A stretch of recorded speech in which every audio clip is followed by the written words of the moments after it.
तृतीयोध्याय महिषासुर वध।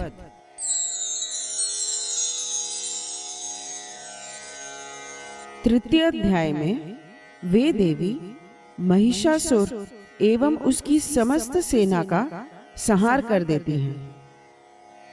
इस अध्याय का पाठ करते समय हमें इस प्रकार देवी का ध्यान करना चाहिए।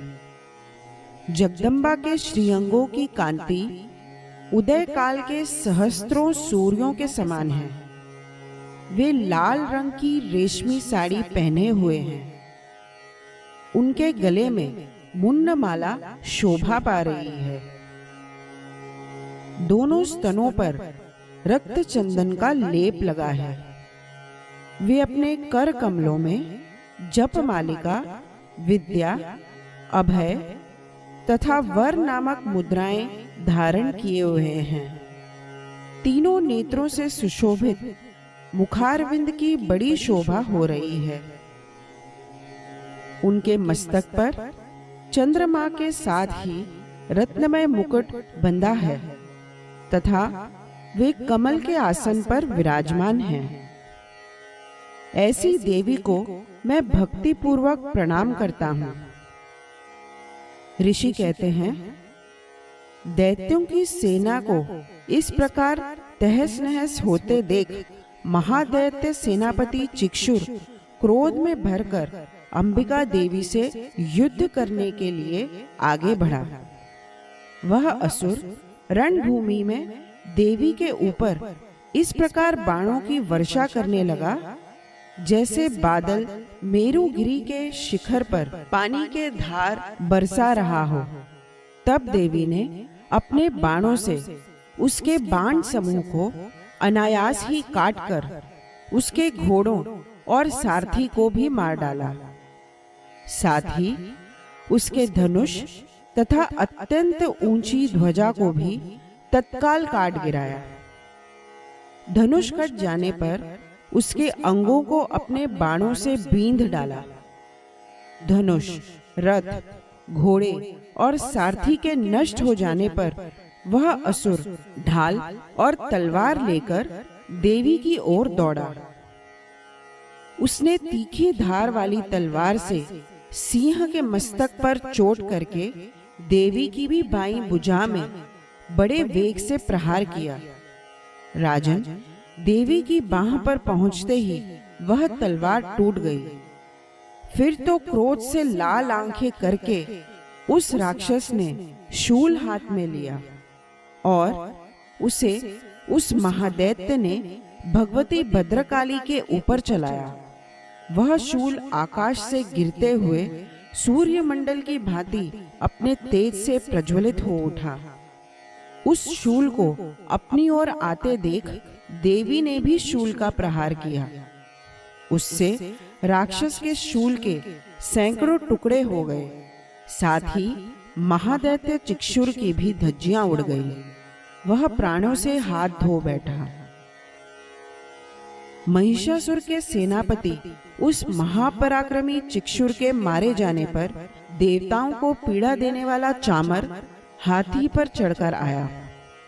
उसने भी देवी के ऊपर शक्ति का प्रहार किया, किंतु जगदम्बा ने उसे अपने हुंकार से ही आहत एवं निष्प्रभ करके तत्काल पृथ्वी पर गिरा दिया।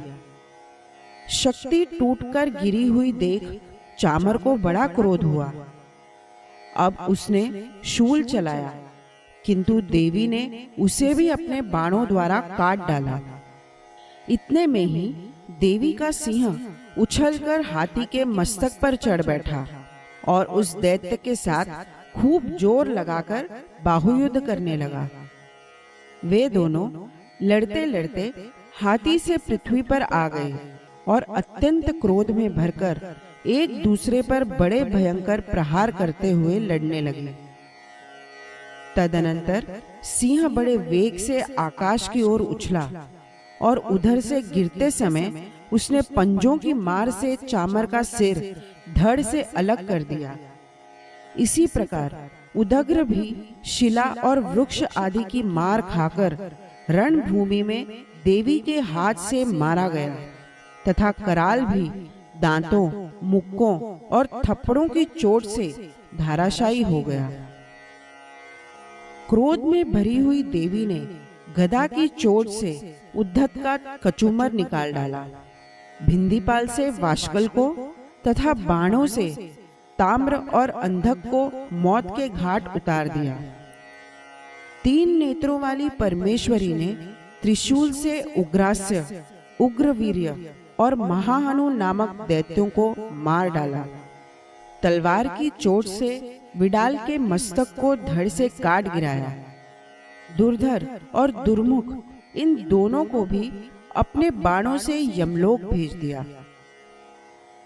इस प्रकार अपनी सेना का संहार होते देख महिषासुर ने भैंसे का रूप धारण करके देवी के गणों को त्रास देना आरंभ किया। किन्हीं को थुथुन से मारकर, किन्हीं के ऊपर खुरों का प्रहार करके, किन्हीं किन्हीं को पूंछ से चोट पहुंचाकर, कुछ को सींगों से विदीर्ण करके, कुछ गणों को वेग से, किन्हीं को सिंहनाद से, कुछ को चक्कर देकर और कितनों को निःश्वास वायु के झोंके से धराशायी कर दिया। इस प्रकार गणों की सेना को गिराकर वह असुर महादेवी के सिंह को मारने के लिए झपटा। इससे जगदम्बा को बड़ा क्रोध हुआ।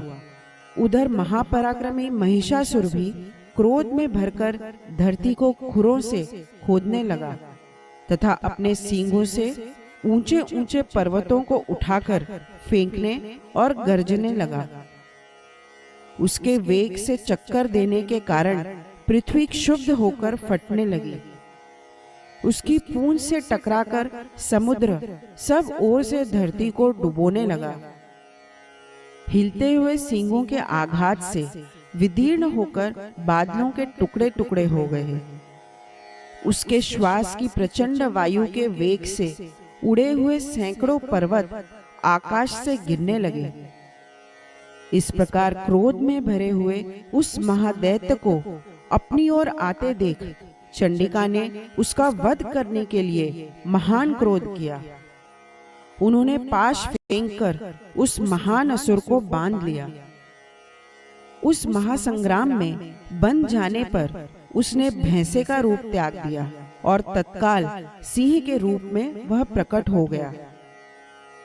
उस अवस्था में जगदम्बा ज्यों ही उसका मस्तक काटने के लिए उद्यत हुई, त्यों ही वह खड्गधारी पुरुष के रूप में दिखाई देने लगा।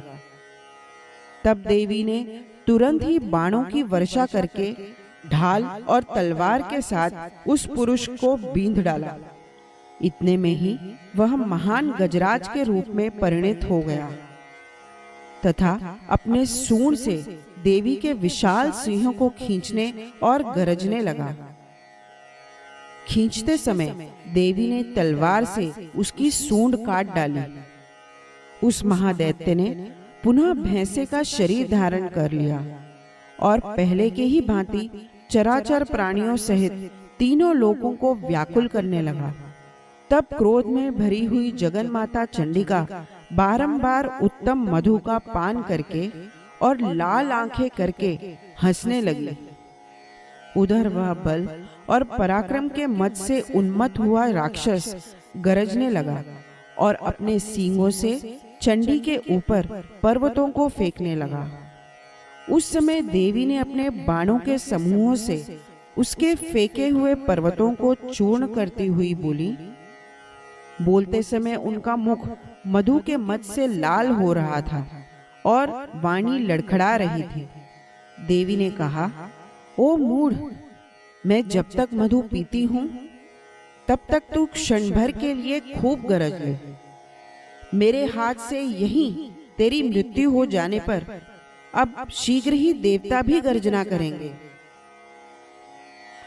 ऋषि कहते हैं, यूं कहकर देवी उछली और उस महादैत्य के ऊपर चढ़ गई। फिर अपने पैर से उसे दबाकर उन्होंने शूल से उसके कंठ में आघात किया। उनके पैर से दबा होने पर भी महिषासुर अपने मुख से अभी आधे शरीर से ही वह बाहर निकलने पाया था कि देवी ने अपने प्रभाव से उसे रोक दिया। आधा निकला होने पर भी वह महादैत्य देवी से युद्ध करने लगा। तब देवी ने मस्तक काट गिराया। फिर तो हाहाकार करती हुई दैत्यों की सारी सेना भाग गई तथा संपूर्ण देवता अत्यंत प्रसन्न हो गए।